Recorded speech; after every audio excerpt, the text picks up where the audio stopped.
కాబట్టి మాచర్ల నియోజకవర్గ ప్రజలందరికీ, ముఖ్యంగా తెలుగుదేశం పార్టీ కార్యకర్తలు, నాయకులకు కూడా చేసే విజ్ఞప్తి ఏంటంటే, ఈరోజు మాచర్ల నియోజకవర్గంలో అందరూ కూడా స్వేచ్ఛాయుత వాతావరణంలో ప్రశాంతంగా ఎవరి జీవితాలు, ఎవరి వ్యాపారాలు వాళ్ళు చేసుకుంటా ఉన్నారు. మీరు పార్టీ తరఫున పోరాడిన ప్రతి నాయకుడికి, కార్యకర్తకి చెప్పేది ఏంటంటే, ఈ మాచర్లకి స్వేచ్ఛ వాయువులు ప్రసాదించిన వీర సైనికులు నేను.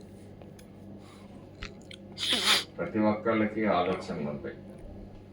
పార్టీ 10 కాలాల పాటు ఈ మాచర్ల నియోజకవర్గంలో ఉన్నప్పుడు మాత్రమే మనం ఏదైతే ఈ ప్రశాంతమైన అభివృద్ధిని కోరుకుంటున్నామో అది సాధ్యమవుతుంది.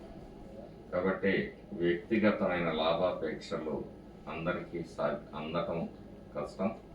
అవకాశాలు వచ్చినప్పుడు కార్యకర్తలకి ఏం చేయాలనేది నేను ఎప్పుడు కూడా దానికోసం ఆలోచిస్తూనే ఉంటాను. కాబట్టి సంయమనంతో పార్టీ ఎజెండాగా, పార్టీ నాయకుడి ఆదేశమే మనకి కర్తవ్య బోధనలాగా మనం పనిచేయాలి తప్పితే ఇక్కడ వ్యక్తిగత రాజకీయాలు, స్వార్థాలతో నిమిత్తం లేదు.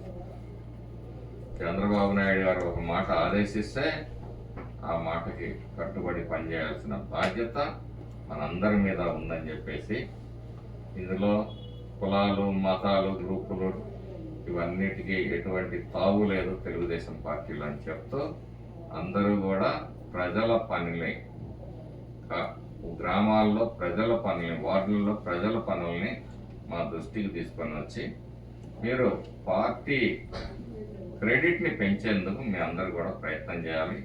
దానికి నాకు పూర్తి సహాయ సహకారాలు ఉంటాయని చెప్పేసి అన్నారు.